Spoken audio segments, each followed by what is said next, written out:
오늘은 4월 19일, 4월 셋째 주일입니다. 우리 명성가족 여러분, 각자 처소에서 지금 벌어지고 있는 코로나 바이러스 사태를 잘 극복하고 계실 줄로 생각합니다.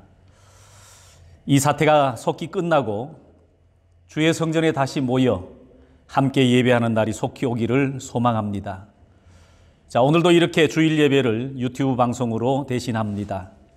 방송으로 드리는 예배지만 온 가족이 함께 모여서 경건하게 예배할 수 있기를 간절히 부탁을 드립니다. 시간은 오전이든 오후이든 상관없이 각자의 가정에서 정하셔서 함께 예배할 수 있기를 바랍니다. 이제 오늘 성경 본문을 읽고 말씀을 전하도록 하겠습니다. 오늘 본문의 말씀은 요한복음 20장 19절 말씀부터 29절까지의 말씀입니다. 요한복음 20장 19절로 29절의 말씀을 제가 읽을 때에 여러분도 찾으신 성경으로 함께 봉독해 주시기를 바랍니다. 이날 곧 안식 후 첫날 저녁 때에 제자들이 유대인들을 두려워하여 모인 곳의 문을 닫았더니 예수께서 오사 가운데 서서 이르시되 너희에게 평강이 있을지어다. 이 말씀을 하시고 손과 옆구리를 보이시니 제자들이 주를 보고 기뻐하더라. 예수께서 또 이르시되 너희에게 평강이 있을지어다. 아버지께서 나를 보내신 것 같이 나도 너희를 보내노라. 이 말씀을 하시고 그들을 향하여 숨을 내쉬며 이르시되 성령을 받으라. 너희가 누구의 죄든지 사하면 사하여질 것이요 누구의 죄든지 그대로 두면 그대로 있으리라 하시니라. 12 제자 중에 하나로서 디도모라 불리는 도마는 예수께서 오셨을 때에 함께 있지 아니한지라. 다른 제자들이 그에게 이르되 우리가 주를 보았노라 하니 도마가 이르되 내가 그의 손에 못자국을 보며 내 손가락을 그 못자국에 넣으며 내 손을 그 옆구리에 넣어보지 않고는 믿지 아니하겠노라 하니라. 8회를 지나서 제자들이 다시 집 안에 있을 때에 도마도 함께 있고 문들이 닫혔는데 예수께서 오사 가운데 서서 이르시되 너희에게 평강이 있을지어다 하시고 도마에게 이르시되 내 손가락을 이리 내밀어 내 손을 보고 내 손을 내밀어 내 옆구리에 넣어보라. 그리하여 믿음 없는 자가 되지 말고 믿는 자가 되라. 도마가 대답하여 이르시되 나의 주님이시요 나의 하나님이시니이다. 예수께서 이르시되 너는 나를 본고로 믿느냐 보지 못하고 믿는 자들은 복되도다 하시니라. 아멘. 자, 우리 지난 주일이 부활주일이었습니다. 부활주일이 지난 지 한 주간밖에 지나지 않았습니다. 자, 어떤 사람은 시간이 많이 지난 것처럼 느끼는 사람도 있고 또 어떤 사람은 며칠밖에 안 지난 것처럼 느껴지는 사람도 있을 것입니다. 한 주간밖에 지나지 않았는데 예수님의 부활이 까마득한 옛날 일처럼 여겨지시는 분들은 조금 분발하시길 바랍니다. 사실 매일매일이 예수님의 부활을 체험하고 살아가는 믿음이 중요합니다. 자, 지금 코로나 여파로 인해서 여러 사람이 말하는 것 가운데 매일 집에서 먹고 자고 하다 보니까 오늘이 무슨 요일이야? 이렇게 스스로 되묻는 사람이 있는데 오늘이 주일인지 내일이 주일인지 느끼지 못하고 살아가는 사람들이 많이 있을 것입니다. 아마 많은 분들이 공감하시리라 생각을 합니다. 부활하신 예수님께서는 감람산에서 하늘로 승천하시기까지 이 땅에 40일 동안을 머물러 계시다가 승천하셨습니다. 그 40일 동안 여인들을 만나시고 제자들을 찾아오시고 수많은 초대교회 성도들에게 나타나시고 끝내는 감람산에서 500여 명의 성도들이 지켜보는 가운데 하늘로 승천하셨습니다. 오늘 본문은 예수님께서 부활하시고 첫 번째 제자들에게 나타나신 장면입니다. 19절 말씀을 보아도 이날 곧 안식 후 첫날 저녁 때에라고 기록하고 있는데 이것은 요즘에 주일을 가리키는 말입니다. 주님이 부활하신 날, 자, 주님의 날, 곧 주일을 가리키는 말입니다.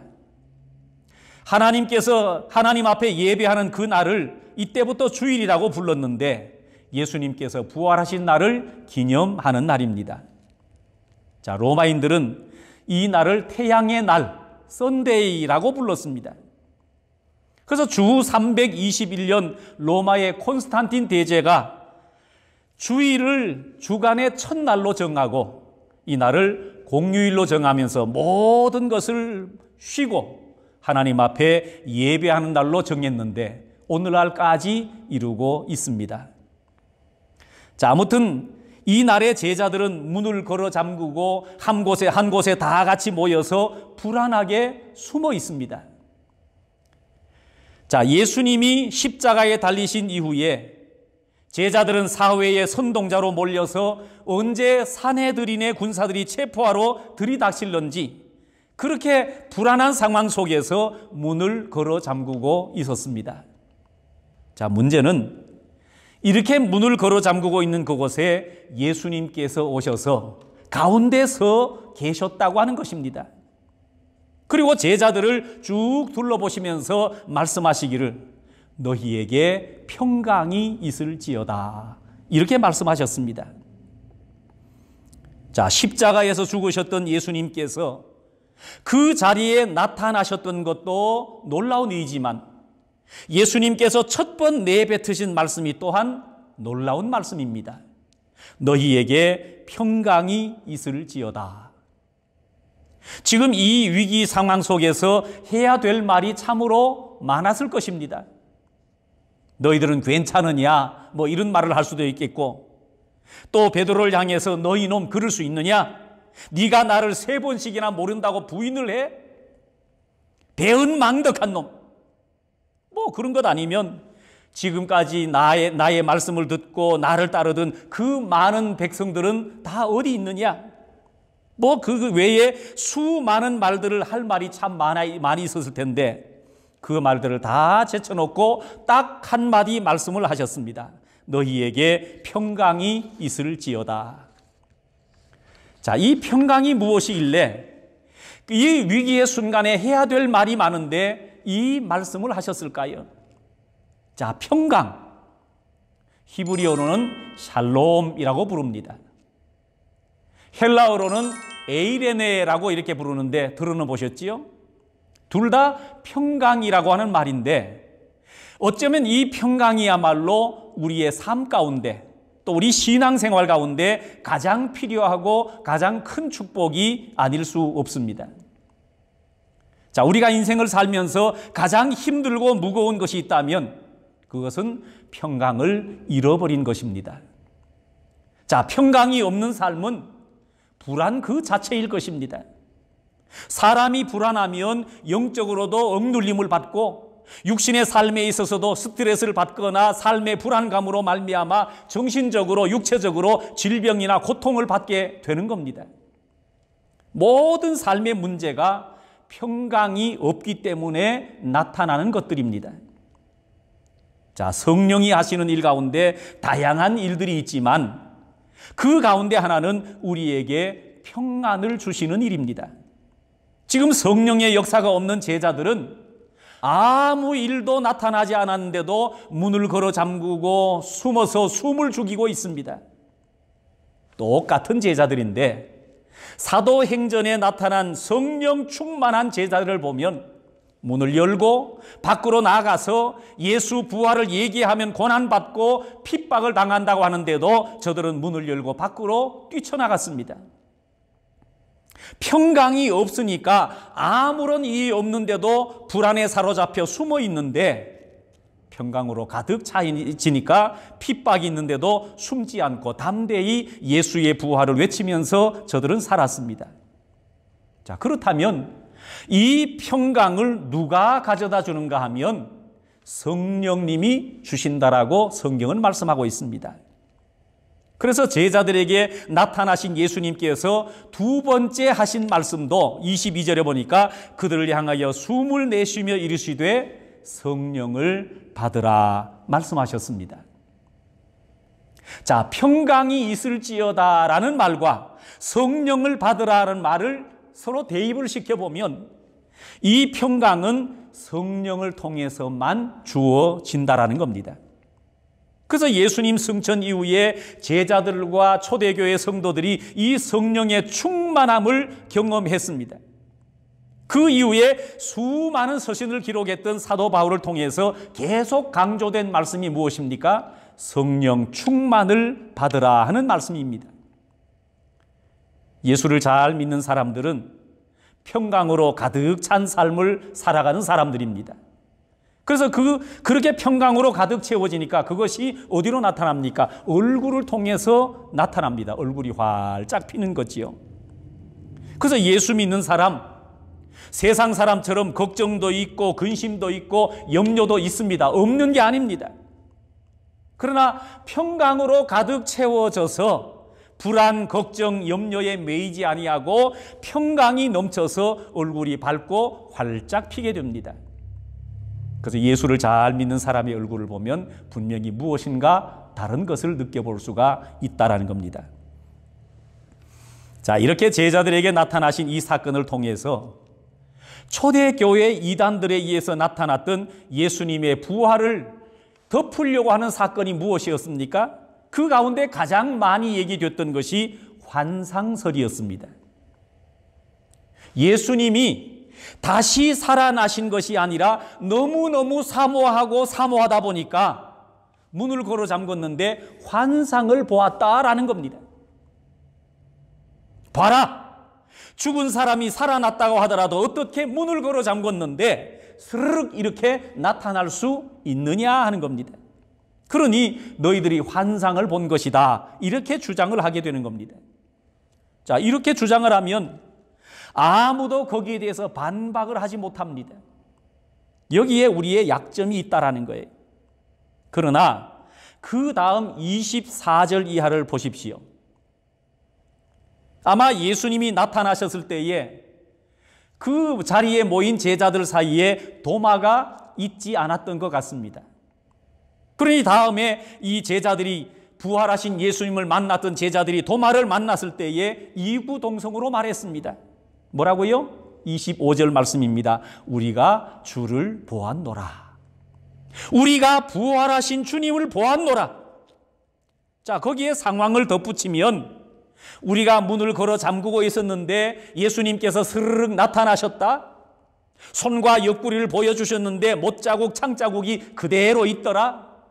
그리고 그 주님께서 우리에게 평강이 있으라 이렇게 말씀하셨다고 주절주절 얘기를 쏟아 놓았을 겁니다. 이게 뭡니까? 전도하는 겁니다. 여러분, 전도가 대단한 것인 줄 알았는데 전도는 간단한 겁니다. 내가 주를 보았노라. 내가 만난 주님을 소개하는 것, 이게 전도하는 겁니다. 내가 예수를 이렇게 만났다. 그런데 전도를 하려면 내가 예수를 만나야 되잖아요. 그러니까 내가 예수를 만난 사건이 없다면 그 전도하는데 어떤 말씀의 확신이 서지를 못하는 겁니다. 옛날 제가 고등학교를 졸업하고 학원을 잠시 다닌 적이 있습니다. 자, 학원을 다닐 때 세계사를 가르치는 강사가 한 분 있었는데 한 분은 기독교에 대해서 강의를 하는데 너무너무 정확하고 많은 해박한 지식을 가지고 기독교를 얘기하는 겁니다. 그래서 강의를 듣던 저는 이렇게 생각했습니다. 아, 저분은 아마 어느 교회에 적어도 안수집사 이상은 될 것이다. 장로님이거나 아니면 신학을 공부한 사람이거나 틀림없을 것이다 라고 생각을 했습니다. 나중에 가서 물어보았습니다. 어느 교회 다니십니까? 물었더니 이분은 전혀 예수를 믿지 않는 무신론자였습니다. 자, 이론적으로만 해박한 지식을 가지고 설명을 하는 겁니다. 기독교는 이런 것이다. 예수 그리스도는 이런 분이다. 그렇게 해박한 지식을 가지고 설명했음에도 불구하고 그 강의를 듣고는 아무도 예수를 믿지 않았습니다. 왜 그럴까요?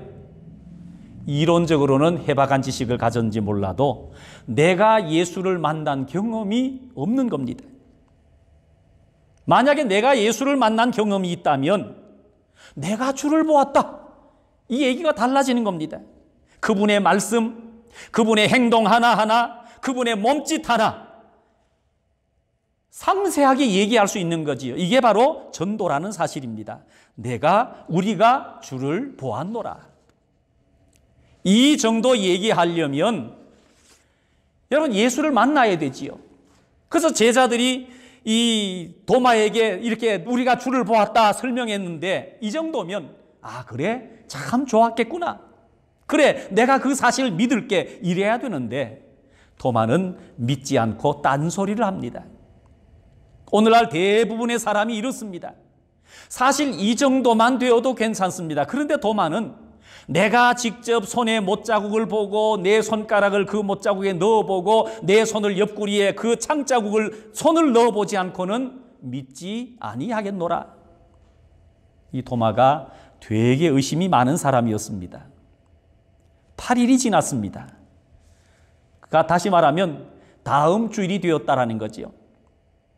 자, 도마와 다른 제자들이 다 같이 한 자리에 있는데 부활하신 예수님께서 다시 그곳을 찾아오셨습니다.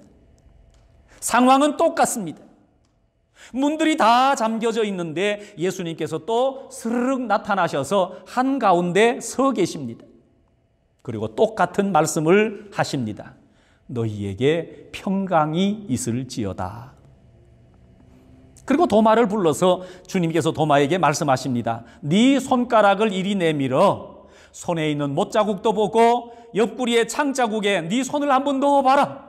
그리고 믿음 없는 자가 되지 말고 믿는 자가 되라. 자, 눈으로 보고 도마가 손을 넣어서 창자국을 만져봅니다. 이랬던 도마가 고백을 하지요. 28절입니다. 나의 주님이시요 나의 하나님이시니이다. 당신은 나의 주님이시요 당신은 나의 하나님이십니다. 나의 주님, 나의 하나님. 마치 다윗이 했던 이 고백을 도마도 하게 됩니다. 그래서 우리 신앙 가운데 고백이 얼마나 중요한지 모릅니다. 예수님을 향한 나의 신앙 고백을 쏟아놓는다고 하는 것, 이거 대단히 중요한 겁니다. 자, 그런데 초대교회 이단들이 말했던 환상설, 예수님이 실제로 부활하신 것이 아니라 환상을 본 것이라면 손에 못자국을 보고 옆구리에 창자국을 만질 수도 없지만 이런 고백을 할 수가 있었겠습니까? 아이고, 내가 당신들 말을 믿은 내가 잘못이야. 2번 다시 그런 말 내게는 꺼내지도 말어. 어쩌면 도마가 그렇게 말했을는지 모릅니다. 그러나 도마는 주님 앞에 다시 한번 믿음을 고백했고요. 평생 주님을 전파하는 제자로서 인도까지 가서 복음을 전파하다가 거기에서 순교를 당했습니다. 자, 부활하신 주님을 만난 사람들의 바른 신앙 고백이 있었고 주님의 부활을 전하는데 자신의 생명을 아끼지 않고 바쳤던 사람들이었습니다. 자, 도마는 의심이 많은 사람이었지만 주님을 위한 삶을 살았던 것처럼 그가 부활하신 주님을 만났기 때문입니다. 부활하신 주님을 만난다고 하는 것이 이처럼 중요한 일이 되기 때문입니다. 우리 모두가 부활하신 주님을 만나서 주님을 위한 삶을 살아갈 수 있는 성도가 다 되실 수 있기를 바랍니다. 오늘 본문을 통해서 깨닫는 중요한 것 한 가지를 말씀드리려고 합니다. 그것은 부활에 대한 우리의 생각입니다. 많은 사람들이 부활이라고 하면 어떤 생각을 가지고 있는가 하면 사람이 죽었다가 이전의 모습처럼 다시 살아나는 것이라고 생각을 합니다. 물론 틀린 얘기는 아니지요. 단순히 부활이라고 하는 이 단어만 생각하면 그렇게 생각할 수 있습니다. 죽었다가 다시 숨을 쉬면서 살아난다. 그러나 예수님의 부활은 그 의미가 다릅니다. 저는 지금까지 짧은 인생을 살아오면서 죽었던 사람이 다시 살아난 사건을 두세 차례나 들은 일이 있었습니다. 제가 어릴 때예요. 제가 살던 동네에서 어떤 사람이 죽었습니다. 그래서 3일장을 생각하고 가족들이 장례를 치를 준비를 하고 있었는데 둘째 날 입관을 하려고 보니까 이분이 살아나 버렸습니다. 그래서 장례를 치르려고 준비했던 그 음식을 가지고 동네 잔치를 벌였던 일이 있었습니다. 다시 살아난 거지요. 자, 또 한 번은 어떤 사람이 죽었는데 의사를 불러서 사망 진단을 다 내렸습니다. 흰 천으로 그 시신을 덮어놨습니다. 밤에 이 죽었던 사람이 벌떡 일어나 버리니까 장례를 준비하려고 모였던 온 가족이 다 함께 기절을 해버리고 말았습니다. 자, 이 사건들은 물론 예수님처럼 3일 후에 살아난 일은 아니지만 그러면 이 사람들도 부활한 것입니까? 물론 그것을 부활이라고 해석할 수도 있겠지만 예수님과는 근본이 다른 것입니다. 무슨 말인가 하면 예수님의 부활을 보십시오. 죽었다가 3일 만에 다시 살아나셨는데 그 모습이 어떤 모습입니까? 3일 전처럼 숨쉬고 음식 잡수시고 움직이고 활동하고 똑같은 모습처럼 보여집니다. 그런데 오늘 본문을 보면 문을 걸어 잠궜는데 스르륵 나타나셔서 제자들 가운데 서셔서 말씀도 하시고 자신의 몸도 만질 수 있도록 보여주셨습니다. 그러니까 우리가 부활에 대해서 잘못 생각하고 있는 것은 3일 전과 똑같은 숨쉬는 존재로 다시 살아난다고 생각하는 데서부터가 잘못이라는 겁니다. 예수님의 죽으심과 부활은 3일 동안에 이루어진 일이지만 이것은 장차 우리에게 이루어질 부활의 사건을 보여주신 것입니다. 자, 고린도전서 15장 20절을 보면 이렇게 말씀하고 있습니다. 그러나 이제 그리스도께서 죽은 자 가운데서 다시 살아나사 잠자는 자들의 첫 열매가 되셨도다 그랬습니다. 자, 예수님은 짧은 3일 동안에 보여주신 죽으심과 이 부활은 앞으로 우리 모든 믿음의 성도들이 가져야 될 그 모든 부활의 첫 열매, 곧 모델이 되셨다 하는 것입니다. 우리도 장차 주님께서 다시 오실 때에 이 모습으로 주님의 영광의 자리에 나가게 될 것입니다. 자, 데살로니가 전서 4장 13절 이하의 말씀을 보면 예수님께서 약속하신 대로 장차 예수님께서 재림해서 이 땅에 오실 때에 나타날 징조들, 사건들을 기록하고 있습니다. 자, 예수님께서 이 땅에 다시 재림해서 오실 때에 어떤 징조들이 나타나는가 하면 하늘로부터 천사장의 소리가 나타납니다. 하나님의 나팔 소리가 나타납니다. 그와 함께 우리 주의 호령의 소리, 일어나라 하는 호령의 소리가 하늘로부터 이렇게 들려지는데 그러면서 그 음성과 함께 우리 주님이 강림해 오시는데 먼저 죽은 자들이 일어나고 그 다음에 주님 오실 그때에 살아남은 자들도 공중으로 끌어올립니다. 그리고 공중에서 주님을 영접하게 되는 겁니다. 소위 말하는 휴거 사건이 일어나게 된다라는 겁니다. 들림을 받습니다. 이때 우리의 몸은 부활한 몸으로 들림을 받는다라는 거예요. 죽은 자들이 일어나도 부활의 몸으로, 살아있는 자도 들릴 때는 부활의 몸으로 들림을 받는다라는 겁니다. 지금 몸이 아니라 부활의 몸, 신령한 몸을 입게 된다라는 겁니다. 그래서 먼저 죽은 자들도 신령한 몸으로 들림을 받고 살아있는 자도 신령한 몸으로 들림을 받는데 이것을 부활이라고 표현을 하는 겁니다. 신령한 몸, 어떤 몸입니까? 이 땅에 살고 있는 우리의 몸은 때로는 병들기도 하고 때로는 아픔을 겪기도 합니다. 온갖 걱정에 시달려야 될 때가 있고요. 조금만 문제가 있어도 한숨을 쉬고 눈물을 흘려야 되는 겁니다. 애통할 일이 많습니다. 그러다가 결국은 죽음을 맛보아야 합니다. 그러나 주님 앞에 서게 되는 우리는 신령한 몸을 입게 되는데, 이 신령한 몸은 시간과 공간을 뛰어넘는 몸이 되는 겁니다. 그러니까 예수님께서 문을 걸어 잠갔는데도 스르륵 제자들 앞에 서게 되는 겁니다. 마지막 휴거 사건 때에 지금의 몸을 가지고는 공중으로 들림을 받을 수가 없습니다. 신령한 몸을 가진 자는 다 들림을 받을 수가 있다라는 겁니다. 어떤 분은 장례식을 할 때에, 저는 마지막 이 고인을 이제 시신을 하관을 하면서 흙을 한 줌 덮어줄 때에 이렇게 얘기를 합니다. 주님 오실 때까지 이곳에서 편히 잠드시기 바랍니다. 그리고 흙을 덮어주는데, 자, 어떤 사람이 이런 질문을 했습니다. 목사님, 다 썩어서 한 줌의 제 흙밖에 되지 않는데 거기서 어떻게 부활할 수 있느냐라고 질문을 하는 사람이 있었습니다. 여러분, 우리가 하나님이 하실 일을 땡겨서 내가 걱정하지 마시길 바랍니다. 그래서 장례식을 하면서도 성경은 뭐라고 말씀을 하셨는가 하면 소망 없는 이와 같이 슬퍼하지 않게 하려 함이라 그랬습니다. 왜요? 마지막에 이러한 일이 있기 때문에 그렇습니다. 자, 주님 다시 오실 때 예수님이 부활하신 것처럼 우리도 신령한 몸을 입고 부활에 참여할 것이기 때문입니다. 예수님의 부활은 역사적인 사건입니다.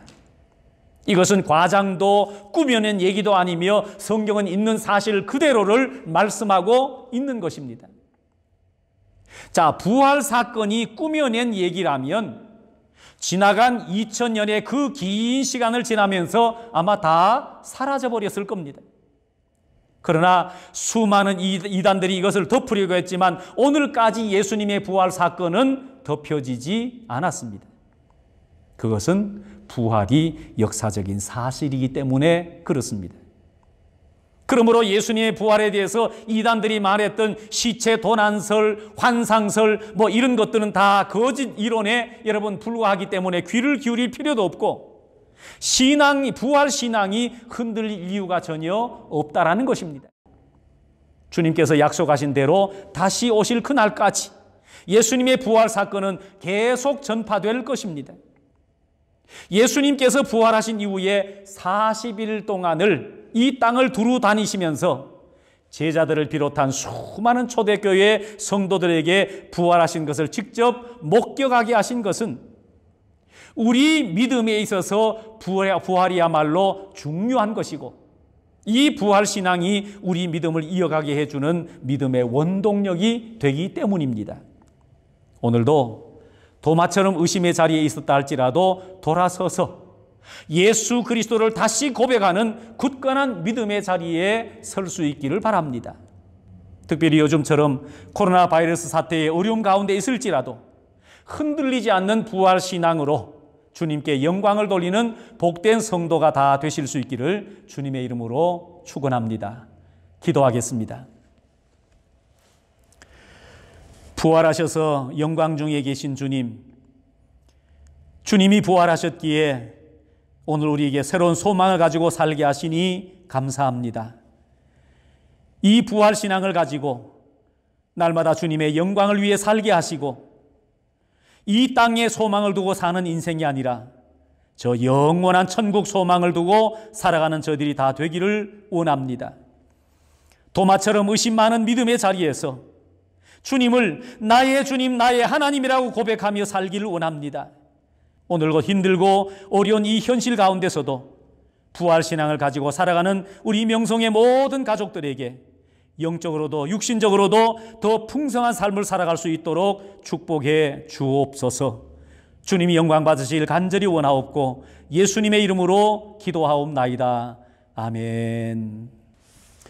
이제는 우리 주 예수 그리스도의 은혜와 하나님 아버지의 그 놀라우신 사랑과 성령의 교통하심과 인도하심이 오늘 예수님의 부활을 우리 마음속에 확신을 가지고 도마처럼 다시 한번 나의 주님, 나의 하나님 믿음을 고백하기를 소원하는 온 성도들 머리 위에 이제로부터 영원히 함께 있을지어다.